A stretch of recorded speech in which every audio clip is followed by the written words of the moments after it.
Good morning, children.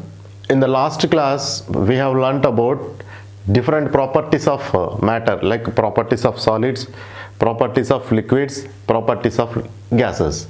So, what are the properties we have learned? Like shape, volume, compressibility. Shape, volume, compressibility, and diffusion.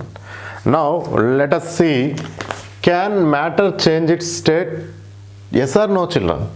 Yes, we have seen that the solid in the form of ice, the water, okay, is converting into the liquid and again converted to gas.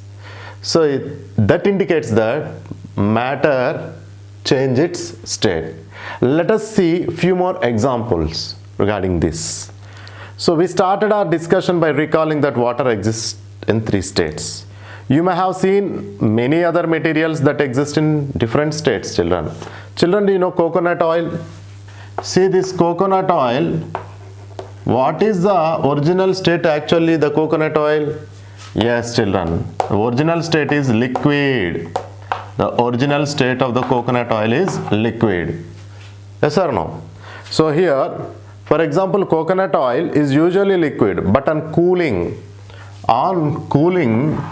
it becomes solid. Okay, on cooling it becomes solid. So coconut oil, which is usually a liquid, on cooling it becomes solid.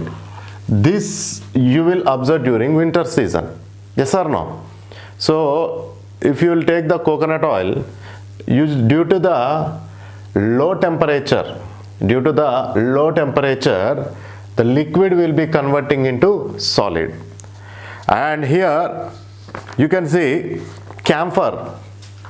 Children, you know this camphor very well. This camphor will be used mostly in temples and even in our houses also, okay, for during the worshipping of God. So here, while making puja, after puja, okay, usually this camphor will be lightened. Oh, yes or no? So camphor is a solid. Camphor is a solid. Camphor is a solid. But if we leave it in the open air, if we leave the camphor in the open air, for sometimes it directly changes to gas. It directly changes to gas. So here, if you will observe in the first case, the liquid is converting into solid. In the second case, solid is directly converted to gas, but middle liquid, conversion of solid to liquid is not there. The conversion of solid directly to the gas takes place here. One more example you can take. Here, see children, one more example. You may have seen mothballs. Mothballs is nothing but here naphthalene balls. Mothballs are nothing but naphthalene balls. So if you observe the naphthalene balls or the mothballs which are white in color, so these mothballs usually these are kept in between the cloths. Yes or no? These mothballs are usually kept in between the cloths. So actually the original state of the mothballs is solid. The original state of the mothballs is solid. So if you will observe here, say you may see the mothballs, naphthalene balls being placed in cloths. The ball remains for some time even after the ball disappears. Sorry, the smell remains. The smell remains for some time. The smell remains for some time even if the ball disappears. So that means the solid is converting into gas here without conversion of liquid. This is the third case. So here, if you will observe the three cases, in the first case, the coconut oil, usually the original state is liquid, but during winter, what happens? See here, the liquid is converting into solid on cooling. In the second case, camphor, which is a solid, converted to gas. In the third case, naphthalene balls, okay, which are kept between the cloths. Yes or no? So even the ball disappears, the smell remains there. That means the solid is converting into gas. And here, but there are some substances, okay, that change directly from solid to gas and vice versa. What do you mean by vice versa? Solid to gas and gas to solid, solid to gas and gas to solid, okay, without passing through the second stage. That second stage is liquid state. So there are some substances, okay, where the conversion of solid to gas takes place and vice versa. Vice versa means reversal, okay, without attending into the second stage, that is liquid state. So here liquid state is not there. Directly the solid is converting into the gas. In the case of okay, camphor, you see solid is converted to gas. In the case of naphthalene balls also solid is converted into gas. Then where is the liquid? So such a conversion is called as sublimation. Such a conversion is called as sublimation. Children, what is sublimation? Sublimation is a phenomenon in which, okay, sublimation is a phenomenon in which the solid is directly converted to gas. Solid is directly converted to gas. So here, solids, liquids and gases are the states of matter, but you need to think about why are the properties of same matter different in different states. So the question is, solid, liquid and gas, these three are the states of matter, but here see, these, no doubt these are the solid is a state of matter, liquid is a state of matter and gas is also a state of matter. But the question is here, why are the properties of same matter, different in different states? Different in different states. So for example, if you take naphthalene, so in the form of solid is the property is different, in the form of gas the property is different. Yes or no? So we have seen the gases properties, we have seen the solid properties. Gases do not have a fixed shape, do not have fixed volume, they are easily compressible like that. So the gases, here the properties of gases are different and the properties of solids are different. But there are, here see, the same substance in different states, they have different properties. Why? Because here if you'll observe, solid is having the particular, okay, arrangement, intermolecular arrangement, and here solids are having fixed shapes, okay, and the particles are very close to each other. Like that the solids are having particular properties. And if you go to the gases we can't see, yes or no, but you can feel the gas. You can, next one, these gas particles, the distance is very large. So that is the reason, even though the substance is same, okay, but when they are in different states, they have different properties. So here, solids, liquids and gases are states of matter. But you need to think, why are the properties of same matter different in different states? One more question is here, when does water change into ice and into the vapor? See children, when does water changes to ice? And one more question is also there attached to this, and then into vapor, So when does the water changes into ice?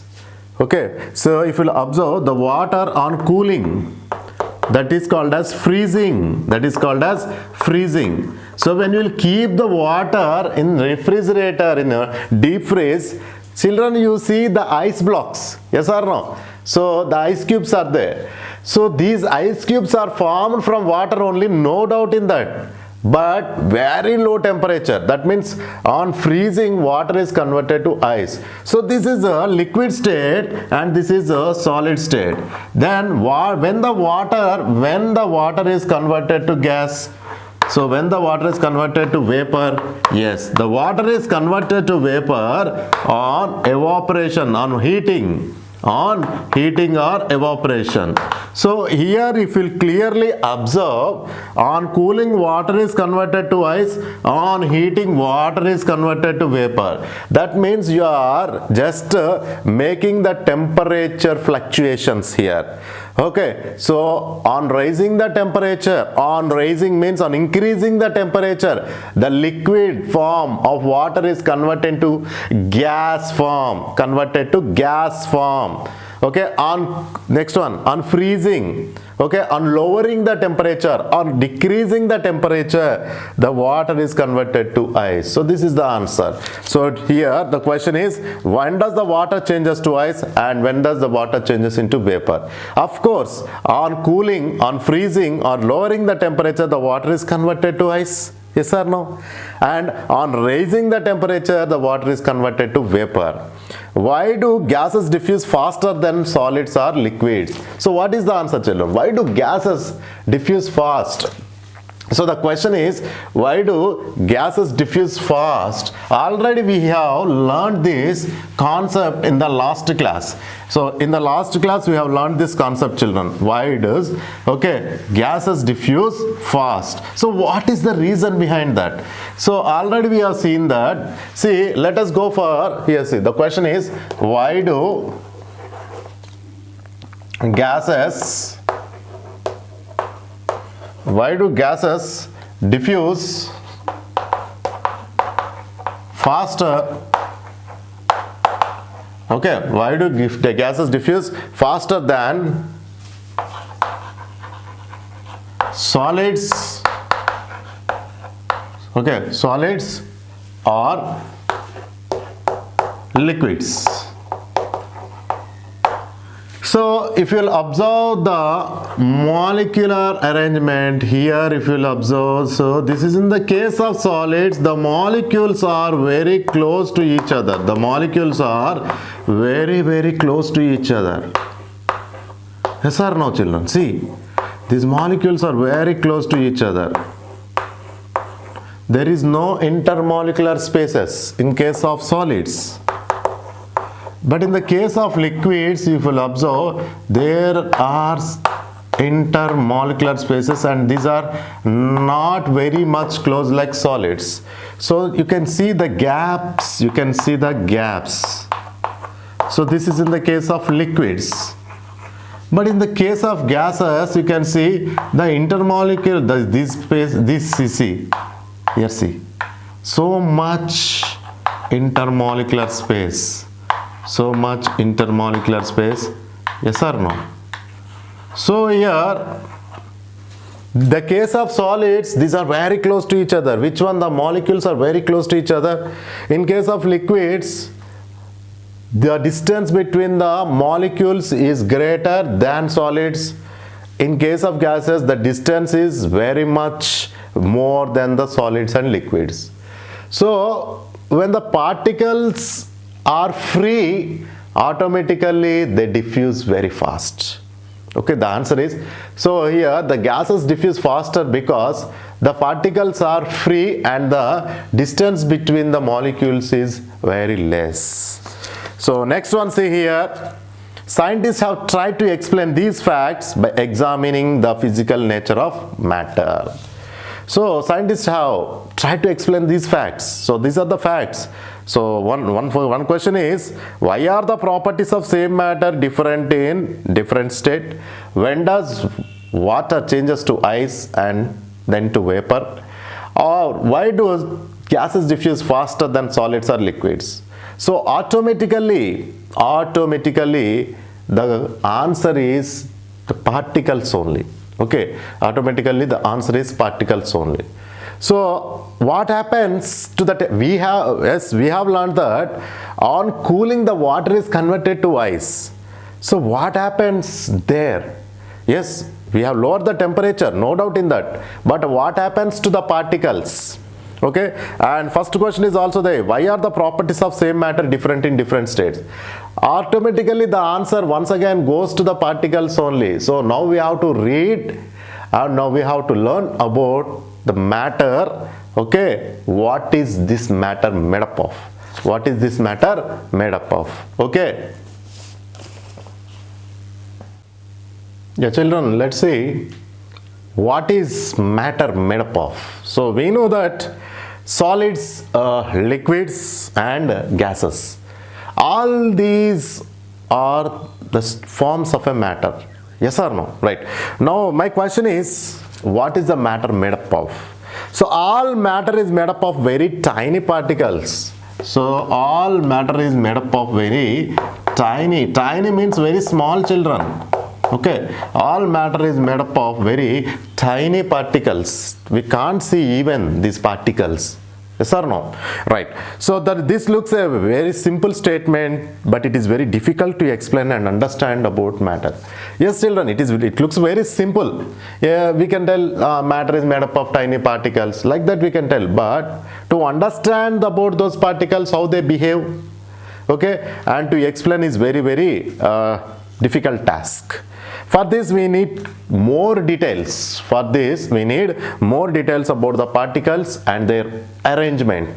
Okay, how they are arranged inside, how these particles arranged inside a solid, how these particles arranged inside a liquid, how these particles arranged inside a gas. So this arrangement is very important to understand, and to explain this arrangement, it's a little bit difficult task. Right. So here for that we have to go for one more activity, that is activity 7. This activity 7 tells us how these particles are arranged, how they behave, and what is the intermolecular space. All these terms we are going to learn in this activity. Right. So how small are the particles of matter? Yes, we are telling that these are very tiny or very small, but how small? So what is the size? So what is the size of the particles of a solid when compared to the other state, that is liquid, when compared to the other state, that is gas? So how these are arranged? What is the size? Let us see. Take a beaker with water. So that is activity 7, children. Okay, so this is activity 7. Okay, this is activity 7. How small are the particles of matter? How small are the particles of matter? That means how much small they are. So that is today's activity 7. How small are the particles of matter? For that, take a beaker with water and add 1 or 2 crystals of potassium permanganate. So here now we have to go for figure that is there in your textbook, that is figure 8. So okay, so let us see what is going to happen when we add potassium permanganate. Okay, potassium permanganate.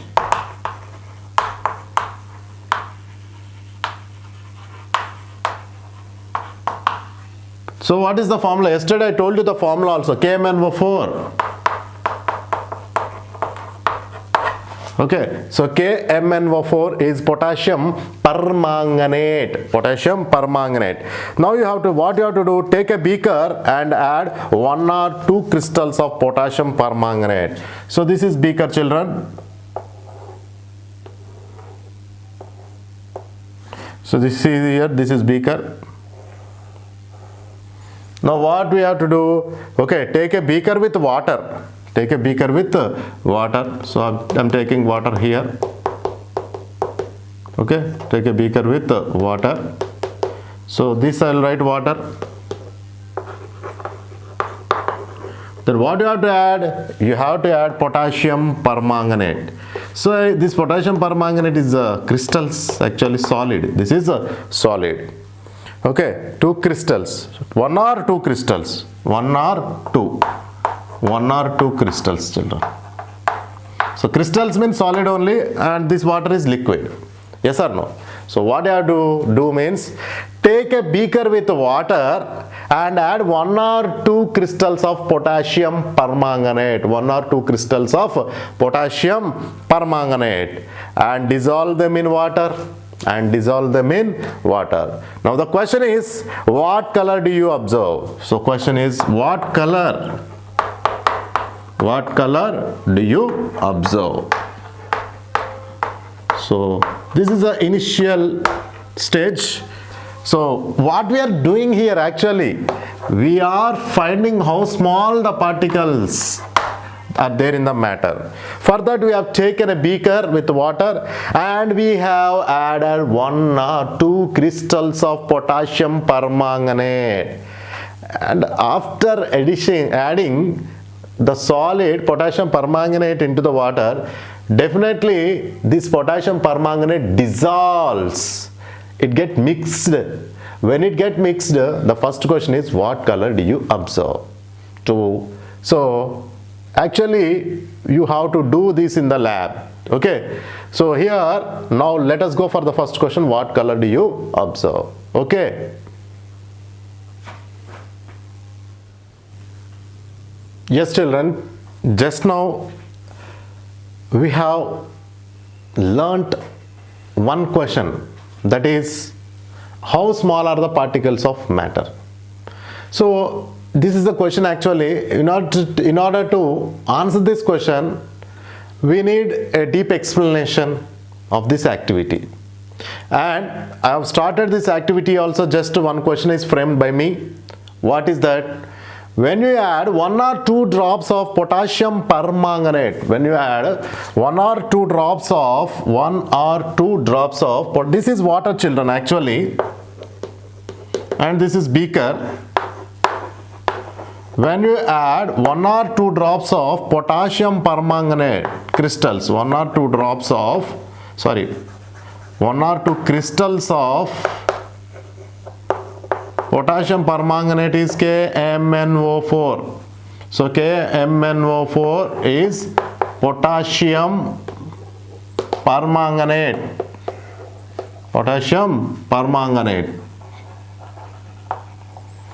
So here see, when you add 1 or 2 crystals of potassium permanganate to this water, so what is the color you observed here? Yes children, the color is purple. So what color do you observe? Purple. Right here see, now take out approximately 10 ml of this solution and add to 90 ml of clear water in another beaker. See children, now I am taking, see anyway when you add potassium permanganate to water, so this color will be appearing in the second test tube.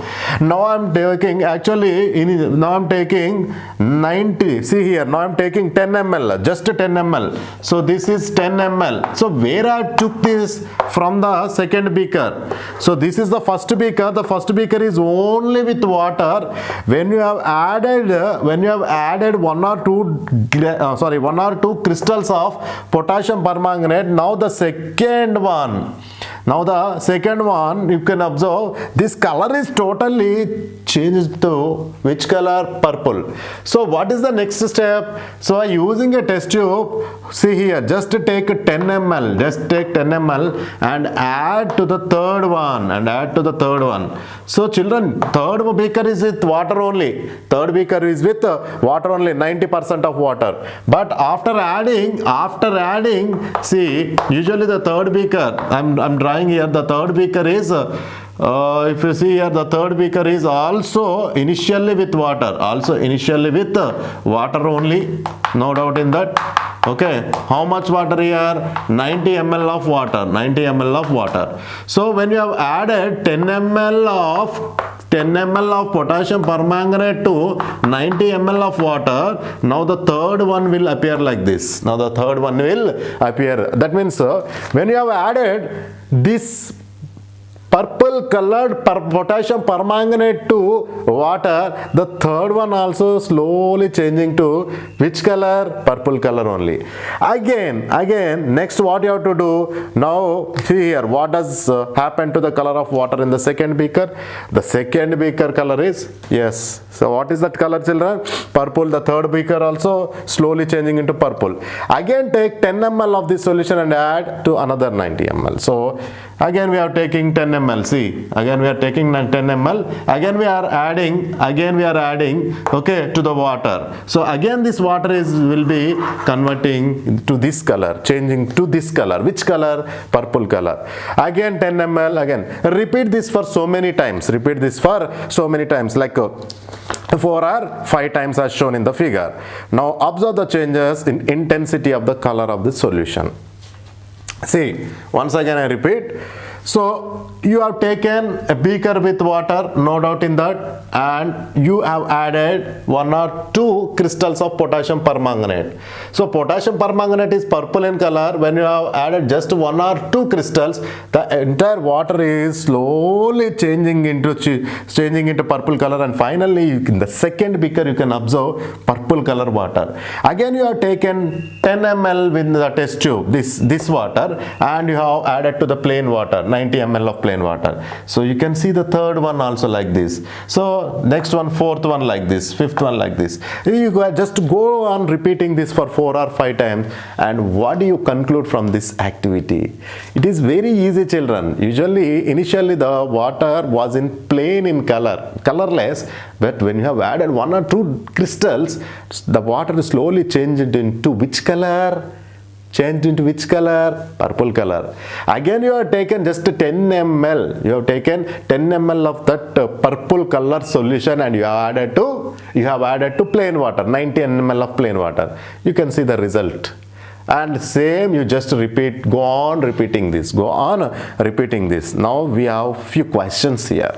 Is the water in the last beaker still colored? Yes.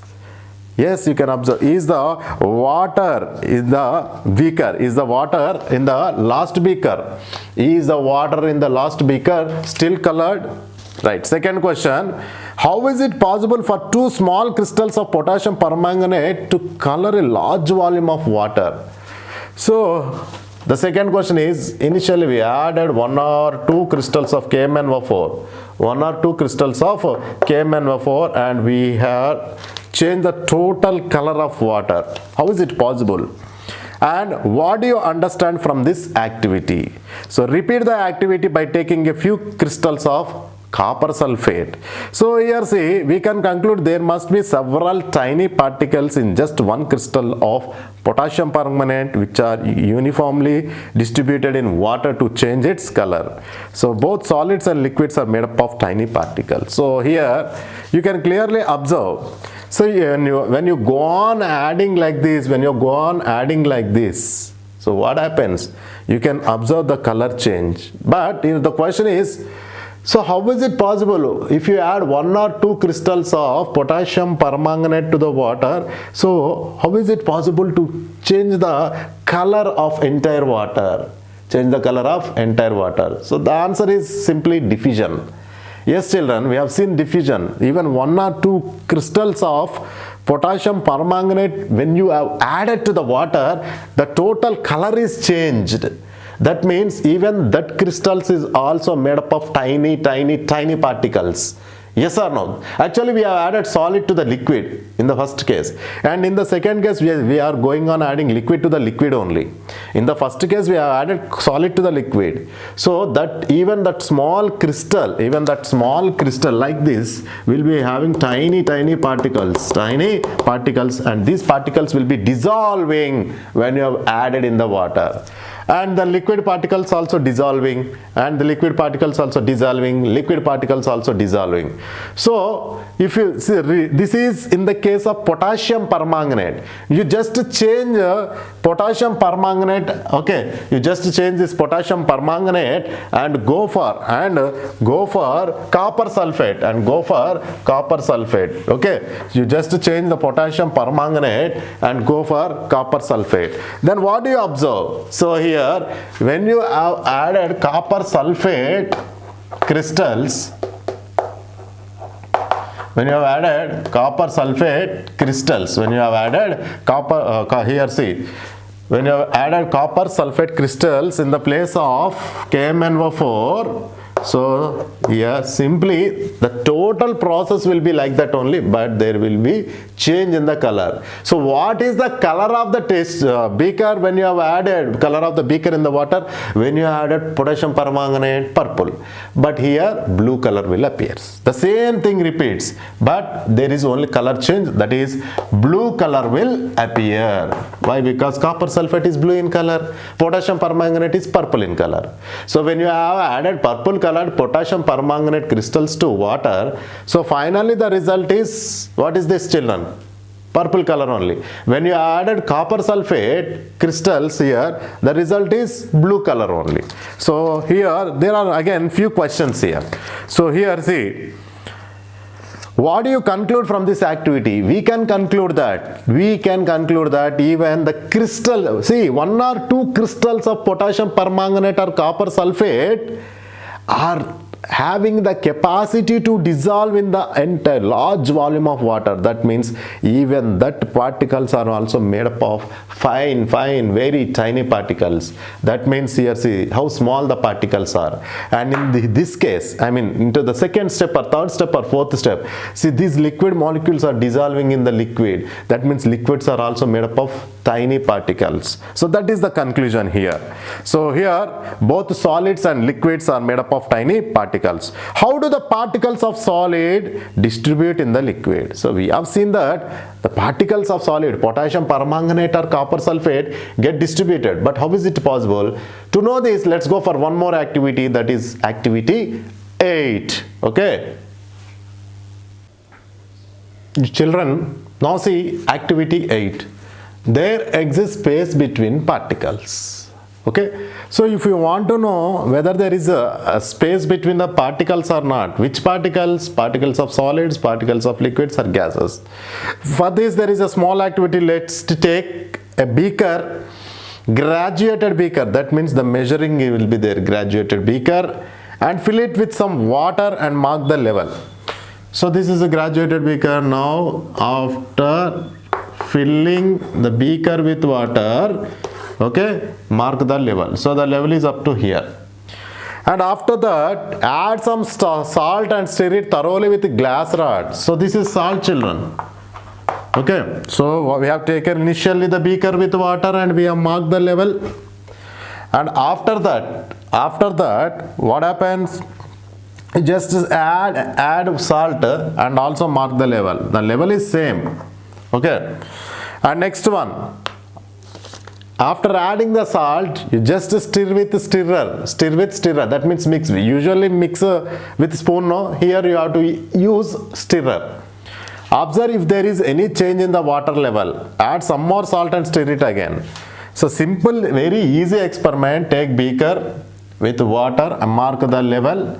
Add salt, mark the level. Okay, add salt, mark the level. And after that, next stir with the stirrer, and that means mix the contents with the stirrer. Again add the salt and again mark the level. Children, the first question is, do you observe any increase in the level of the solution after adding salt? The question is, after adding salt, do you observe any increase in the level? Yes or no? No, we can't observe. Why? Because the salt is dissolved. Or you can take sugar also. The sugar or salt is dissolved. Then where does the salt go? The question is, where did the salt go? The salt goes. Actually, see here, these are liquids. So the distance, already I told you, there will be the distance between the liquid molecules is somewhat. So these are free, somewhat free. So this salt will be going, the salt particles will be going into the free spaces between the liquids. That is the answer. That is the reason you can't see any rise in the liquid. So from activities 7 and 8, we can conclude that liquid particles in a liquid have some spaces between them and solid particles enter into that spaces. So these water particles have some spaces between them. The salt is a solid. These particles enter into the spaces between the water particles. So here, from this experiment, it is clear that spaces are present between the particles. So these spaces are different for different particles. So particles of matter attract each other. Particles of matter attract each other. Let's see. Let's go for activity 9. Okay. Observing the force of attraction between the particles of matter. Okay. Children, just now we have seen that there are spaces between the particles of matter. That is one property. Let's go for activity 9. Observing the force of attraction between the particles of matter. Before going to this, let me explain a small thing here. See children, the force of attraction between the particles between the solids, liquids and gases. So here see, this is a solid. So in case of solid, the particles are very close to each other. Yes or no children? Already I explained. Okay, so these are very close to each other. Very close to each other. You can't find any space between them. So that is the reason if you take this chalk piece, so this is having a proper definite shape and definite volume. So definite shape is there. But in case of water or alcohol or anything, petrol or diesel, you can't find any shape. But you can find the shape if just you shift that petrol or diesel or water to any bottle. You can find the bottle shape. Okay, right. So this is in the case of solids. Now let's go for here. See the liquids. Inside the liquids, these particles are somewhat free. These particles are somewhat free. That means there is an intermolecular space. Intermolecular space. The space is not here. Here the space is present, children. In case of gas, the space is, yes, here see, the space is more. The space is more. So here, when the intermolecular space is less, the molecules are very close to each other. The force of attraction is more. In case of liquids, the force of attraction is less. In case of gases, the force of attraction is very less. That means when the molecules or the particles are very close to each other, you can find more attraction. Here see, when the distance is very less, more attraction. When the distance is moderate, moderate attraction. When the distance is more, less attraction. Right. So here, now let us see observing the force of attraction between the particles of matter. Open a water tap. Usually we have water taps in our houses, in the school also. You just do this activity by opening a water tap and allow the water to reach the ground. You just don't keep anything. Okay, don't keep anything to fill the water. You just allow the water to reach the ground. Now try to stop the stream of water with your finger. So usually if you see here, see children, so the water will be coming from the tap. Okay, so there is a continuous stream like this.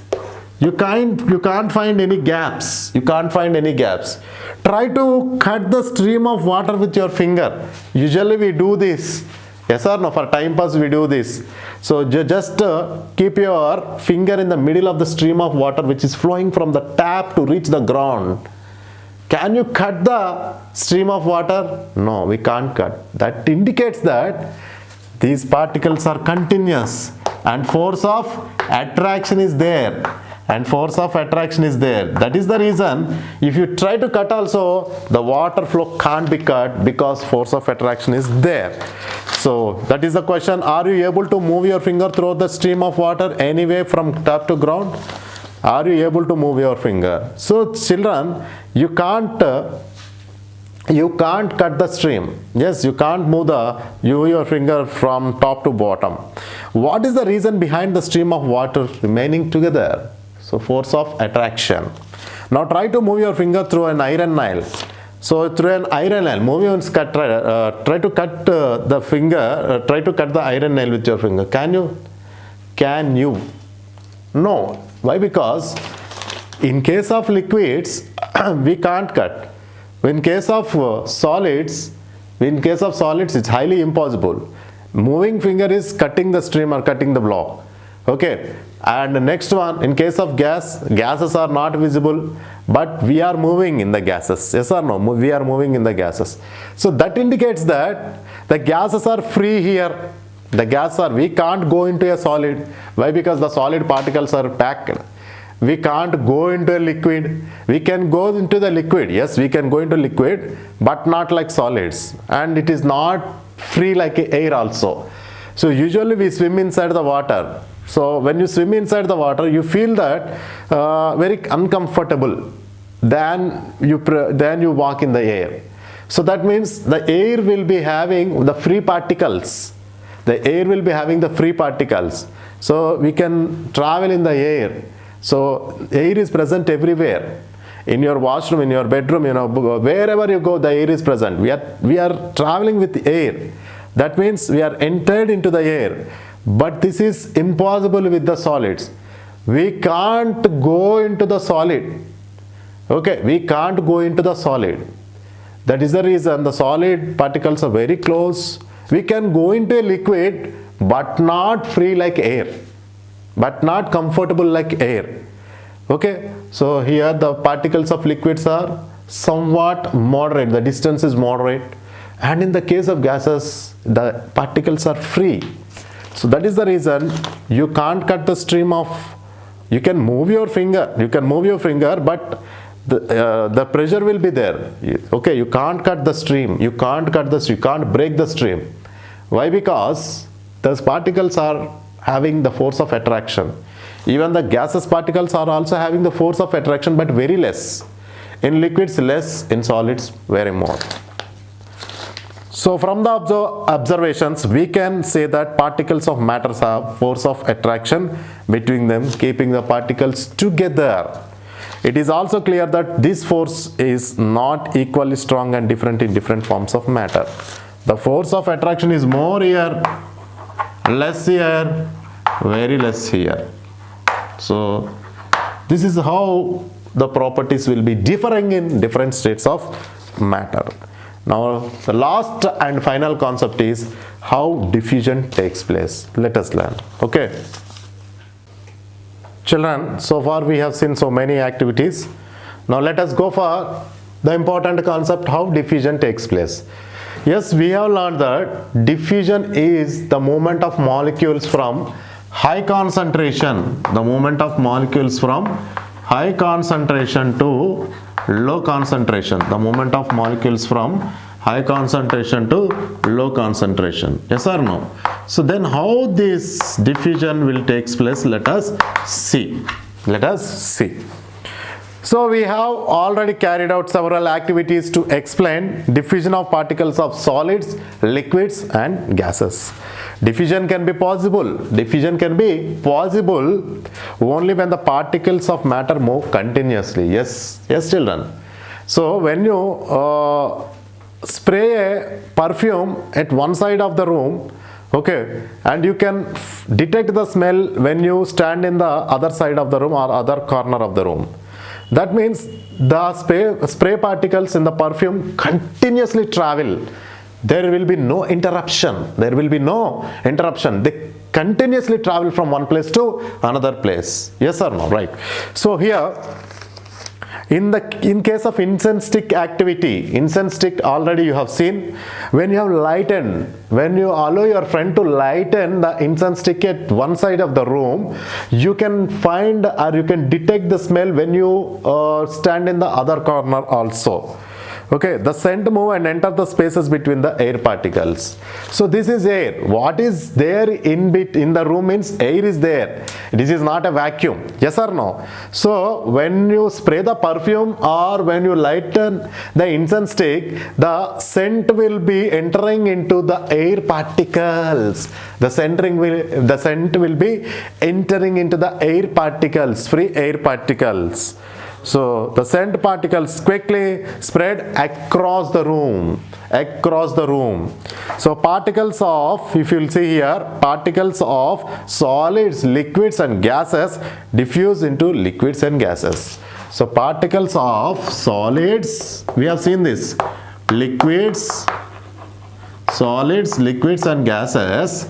The particles of solids, liquids and gases, they diffuse into liquids and gases, not into solids, liquids and gases. What is the reason here? Yes children, already we have seen there will be free spaces in the liquids. Okay, there will be free. In case of gases also very free. So what happens? The solids like potassium permanganate, see, the solids like, you can see the solids like potassium permanganate, okay, KMnO4, and copper sulfate CuSO4, okay, they dissolve in liquids. They dissolve in liquids. So solids dissolve in liquids, and solids also dissolve in gases. Solids also dissolve in liquids and diffuses into the gases also, right? Next one is liquids. Next one is liquids, children. Okay, so here liquids into liquids we have seen, right? So gases into the liquids, that is best is soda. So soda is a mixture of carbon dioxide and what is that? Water. Okay, carbon dioxide and water. And gases into gases also. Just now we have seen in the case of incense stick activity, and we have seen perfume also, perfume spray. Okay, perfume spray, what happened? The scent will be entering into the, actually that is a liquid, okay, and when you apply pressure, that can be converted into the gas, and these gas particles entering into the entire room. So this is also a free space, and this is also a gas. So this is how the liquids will be entering into the liquids, and the solids will be entering into the liquids, and the liquids will be entering into the gas, and the gas will be entering into the gas. See, one thing you can keep in mind, children, here solids, liquids and gas diffuse into liquids and gas only, not into the solid. What is the reason? Why? Because see, can you expect anyone enter into this chalk piece? Enter into this chalk piece. Can you expect anyone enter into this paper? Can you expect anyone enter into this paper? Can you expect anyone enter into this board? No. Why? Because the particles in the board, the particles in the paper, the particles in the chalk piece are very close. You can't find any gap. But in case of liquids and gases, there are some gaps. That is the reason in case of salt activity, when salt is added to the water, where do the salt went? The salt went into the gaps. That is the reason you can't find any increase in the level. So here see, particles of solids, liquids and gases can diffuse into liquids and gases. Now we have already seen the rate of diffusion of gases. The rate of diffusion of gases. This is also a beautiful example I told. When ask your one friend to perfume the spray bottle in one end of the room, one corner of the room, and ask one more friend to lighten the incense stick. Usually we call agarbatti, no? Darbar batti. Okay, lighten the incense stick. Two friends are doing that activity and you are there, okay, around another corner. So can you detect both the smells? Can you detect both the smells? That smell, perfume smell, this smell, darbar batti, incense stick smell at a time? No. Why? Because the rate of diffusion, the rate of speed of these gases is different. Yes or no? That we have seen doing that activity also, ammonium chloride and hydrogen chloride and ammonia activity. So yeah, there are two reasons for the higher rate of diffusion of gases. So rate of diffusion of gases is higher than liquids, while the rate of diffusion of liquids is higher than solids. So this is the case. The rate of diffusion of gases is higher than liquids, yes, than solids. What is the reason? The reason is once again, the speed of gas particles is very high, the space between particles is very high. The space is very high, you have seen, children, the space is very high and the speed is also very high. So speed of gas particles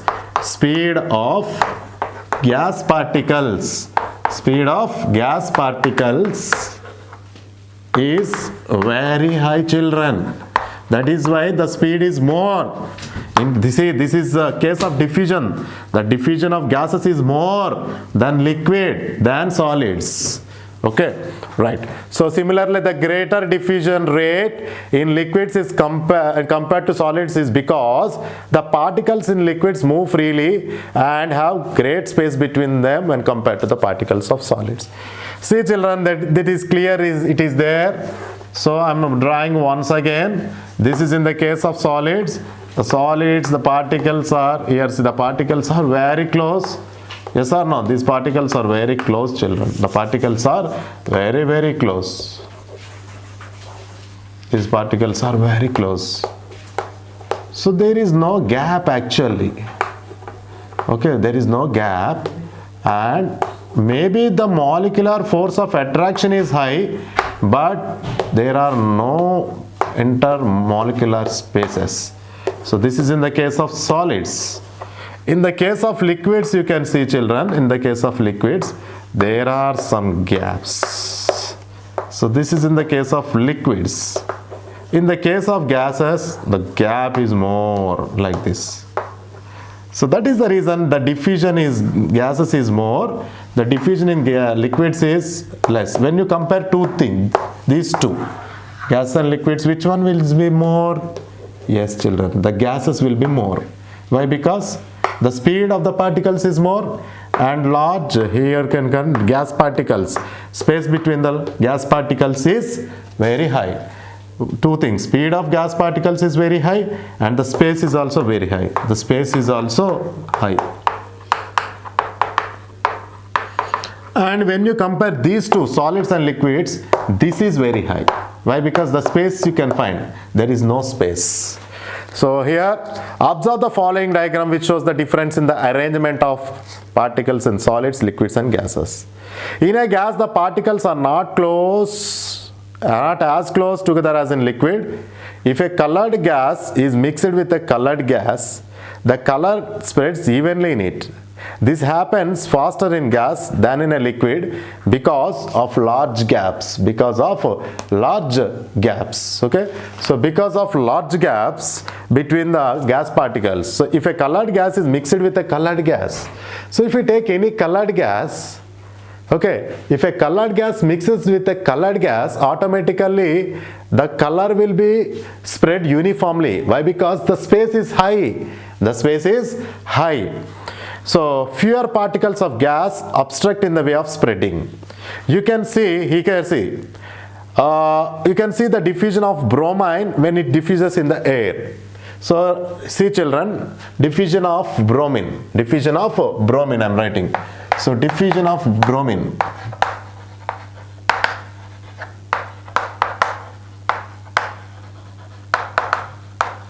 So diffusion of bromine in air. This is a gas and this is also a gas. Diffusion of bromine in air.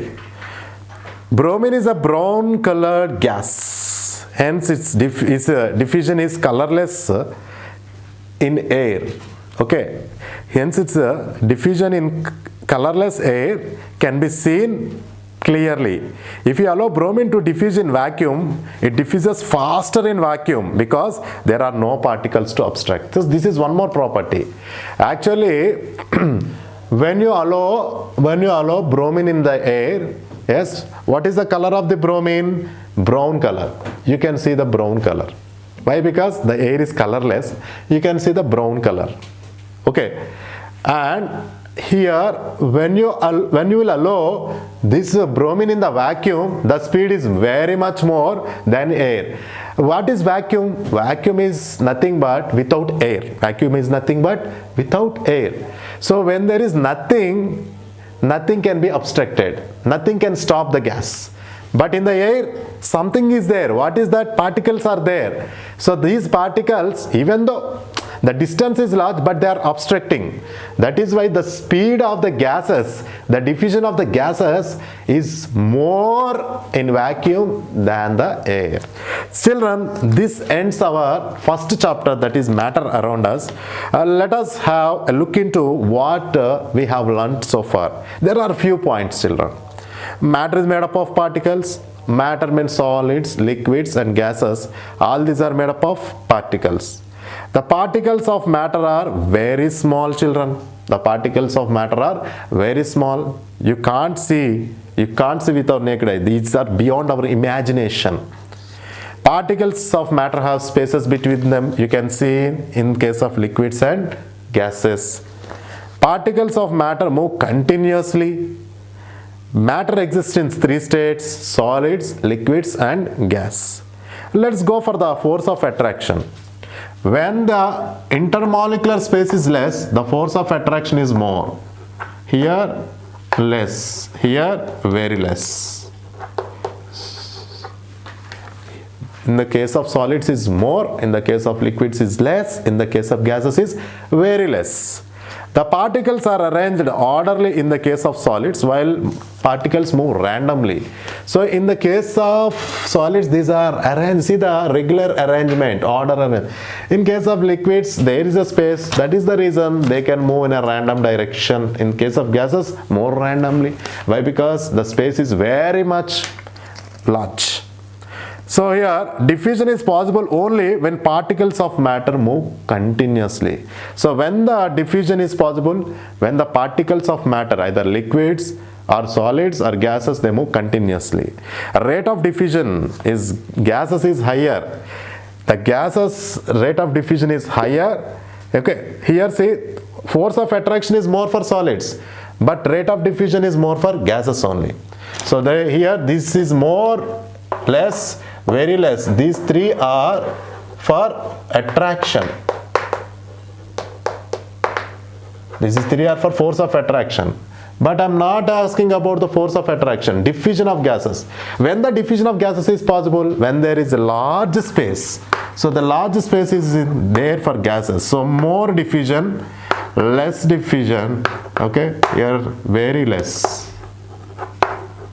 Okay, gases diffuse very fast. Here average speed, here very slow. Solids diffuse very slow when compared to liquids and gases.